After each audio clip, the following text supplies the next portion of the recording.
Our next stop on the trip was the lovely little town of Bridgetown. For some reason, this little place always reminds me of the hill towns near Adelaide in South Australia. Bridgetown was granted historic town status by the National Trust in the year 2000. There are many excellent buildings in town that date from the late 1800s and the early 1900s. They include Maslin House, the old police station, and Bridgedale, to name just a few. Although there's a fine example of a wooden bridge on the south side of town, the name of the town actually came from a ship that was used to transport the first goods sent for export. At 127.5 metres, the bridge is the longest Jarrah-built bridge in Western Australia and was to be the last large bridge of its type built in the state.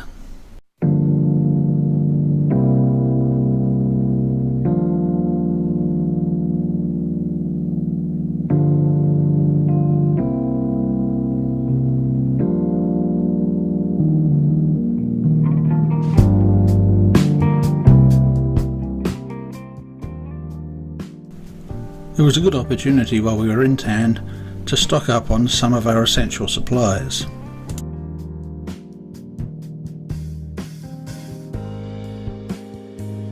And of course we include chocolate as one of those essential supplies. The only real problem was working out which one to take.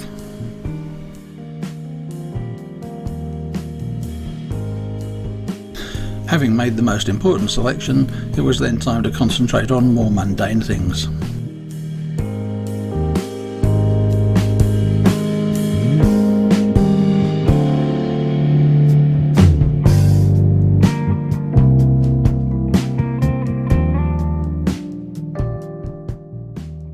Next on the list of things to do was lunch. Where better place to find that than in the local bakery?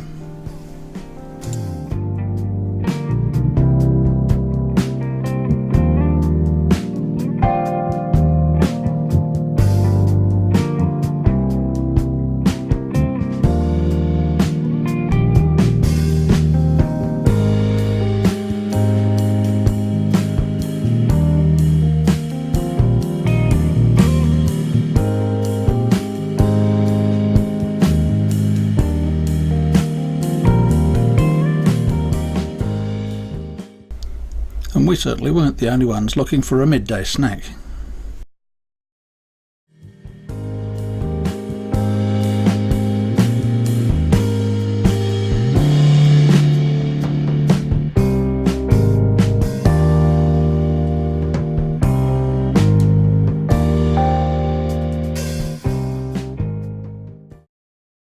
We dropped into the local visitor centre and found they also had a really good little local museum. And attached to the other side of that was a jigsaw gallery. Now, I'm not usually the sort of person whose eyes will light up at the words jigsaw gallery, but take it from me, this one is really worth going to see. It's quite surprising just how huge some jigsaws are. Some people must have an awful lot of patience, certainly more than I've got.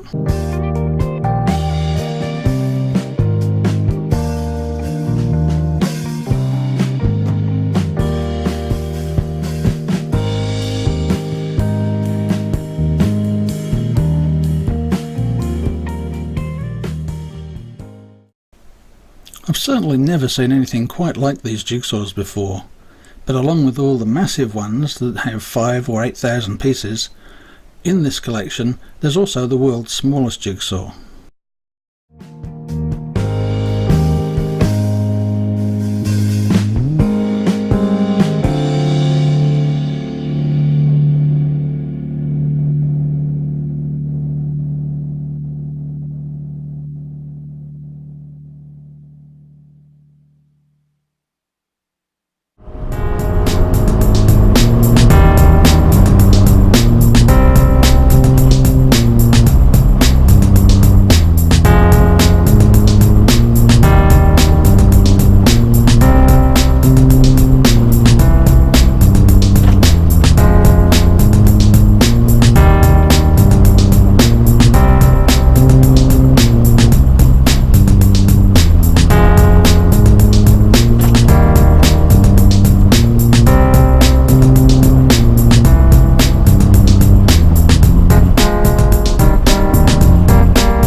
At Donnelly River, we found the remains of an old sawmill.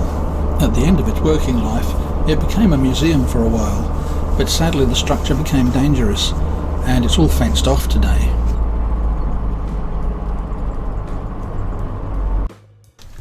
It's rather sad to see old places like this just deteriorate and crumble away to nothing. Considering the loss of the workshops at Yarloop, surely something could have been done earlier to preserve this site. Timber buildings like this are very fragile. They're susceptible to fire and to termite attack. But next door to the old mill, there is at least a thriving settlement where the old houses have been repurposed and people are living there still.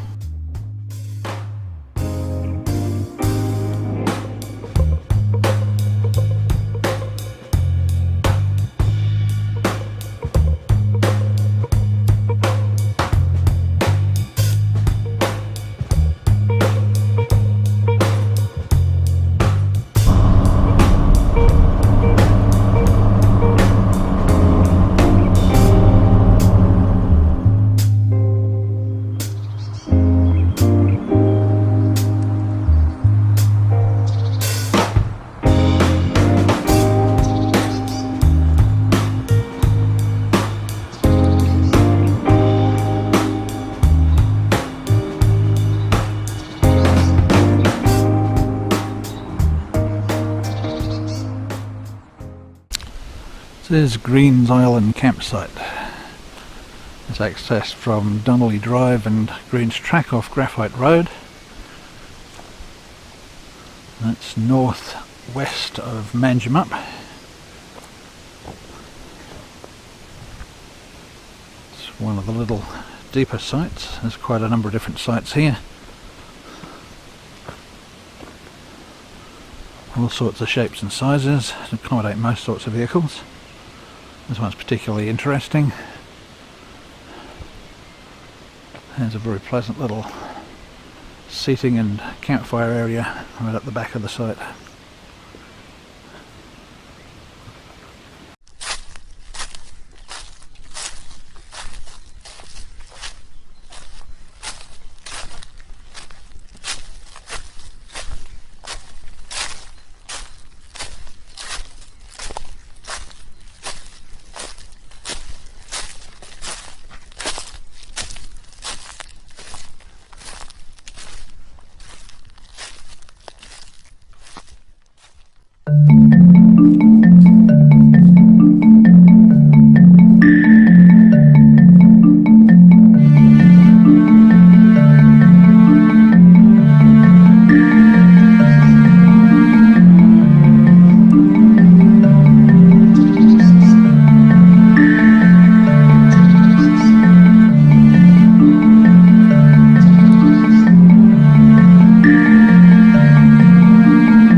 This might look like one of the ordinary bush tracks you find all over the place, but this one is rather special. This is part of the Bibbulmun track, one of the great walks in WA, and it stretches from Kalamunda near Perth all the way south to Albany. It covers a great number of different types of terrain. Where we are here is in the heart of the forests of the southwest.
Well, we're about halfway through our tall timber trip now.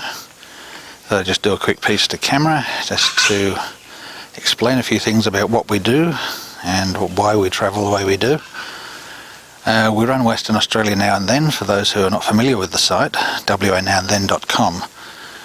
It's all about Western Australia, covers all sorts of topics, history, folklore, tall tales, all sorts of attractions, places to stay, and all sorts of places to visit, including campsites, caravan parks, you name it. We pretty well cover the lot.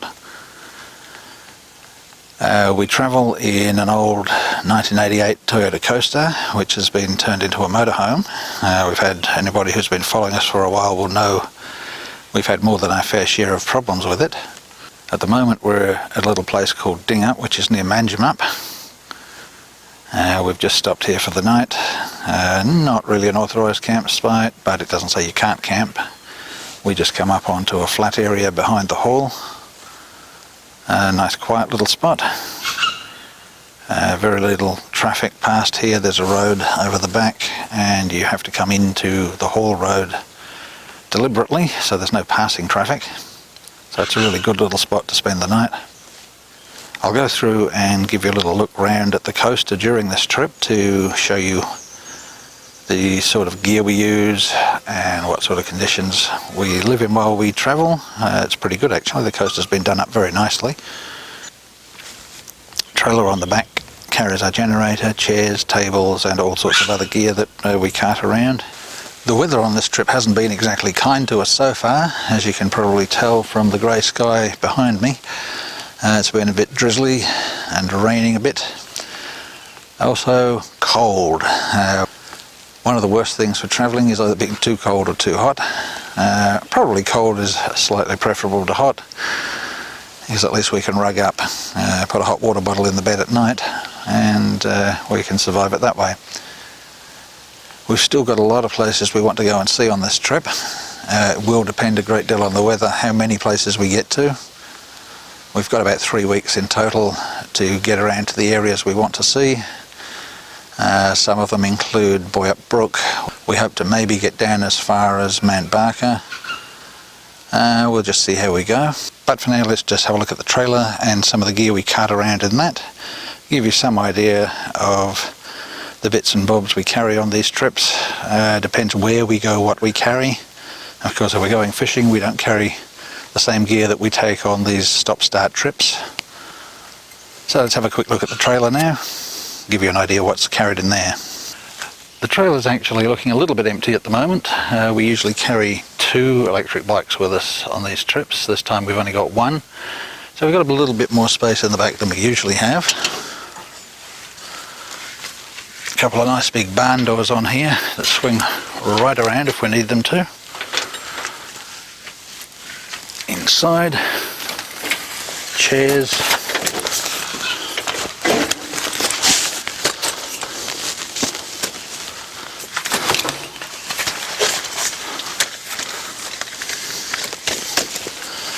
we have a bag full of cables. It connects us up from the generator through to the coaster. This is a 3 kVA Honda. We've got a long table here, another table up in the top, yet another table behind, and a small wooden table. Porta potty, because this doubles as an outside toilet if we ever need it. Spare gas bottle strapped in, extra water, tools, long cable for getting to caravan park outlets, things like that. Extra hoses. We have our Lightner folding electric bike. And in the back we carry spare milk, all sorts of other bits and pieces, tools, spare parts, a little trolley there. That's for carting around the porta potty. We've got spare fuel containers, and on the front of the trailer we've got some water and another spare fuel container. We have a power system in here with its own lights. We have a rolled out hose up there on the wall so we can fill our water tanks easily. We have extension hoses. We carry just about everything you might need when you're on the road. Up on top we have a couple of solar panels, as the trailer has its own power system. There's a 120 amp hour deep cycle AGM battery hidden down behind the table there, and we have our own wiring system for this that connects through to the coaster, so we can hook both the solar systems together. Gives us a total of 360 amp hours of battery power, which is mostly just enough to keep our 2 fridges going. We've got 2 electric fridges, we don't use a gas fridge. Up on one of the swinging back doors we have a fold down shelf, which is a handy little area if you're doing any work and you want to lay out some tools and parts. Just flips down. Useful, quite strong, no sharp edges, they've all been taken off. Was very simple to put together and just folds in neatly onto the back door. The trailer is actually designed to be used both with the coaster and with our 4-wheel drive. We haven't taken it on a major trip with the 4-wheel drive yet, that'll come a little bit later in the year. And on top of the trailer you can see there's a roller and some large pins. There's actually 4 of those. That's a tie down point for our little dinghy when we go away and take the dinghy with us. We have done one short trip with that to make sure everything works, and we'll be doing a major trip down to the south coast probably in early 2018.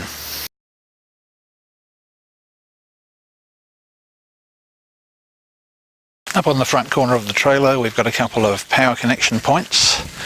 The little black box here is 12 volt that runs through from the power system in the trailer to the power system in the coaster. The second one is an undercover 240 volt point, and that runs through to the other side of the coaster where we've got an input point for 240 volt power, and of course that's for use with the generator when we want to use that. The generator is of course a Honda. We rely on Hondas whenever we go away. Definitely the best quality generator you can buy. We've never had anything else but Hondas. We've gone from our little 500 watt to a couple of 2 kVAs over the years, and when we bought the coaster we switched to this 3 kVA. We need that one simply because the air conditioning system in the coaster requires the extra power. Always keep it covered up. We have an extension pipe, which I've made up myself, that actually plugs into the existing exhaust, twists on, and you'll see in the door there that we have a little opening port.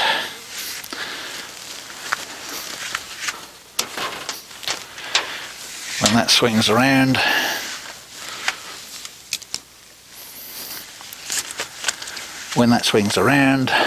all we have sticking out of the trailer is the little exhaust, and that considerably cuts down the amount of noise that the generator makes when it's in use. We tend not to use the generator in sunny weather, we don't need it, but of course in this rather overcast, let's have a look up here at this rather overcast weather we're experiencing at the moment, this is definitely when we have to put the generator to use for a few hours a day. Well, that's it for our little look at the trailer behind the coaster. A little later on in the trip, when we stop at another convenience place, we'll have a proper look at the coaster itself and the things we carry in there and the way it's set up.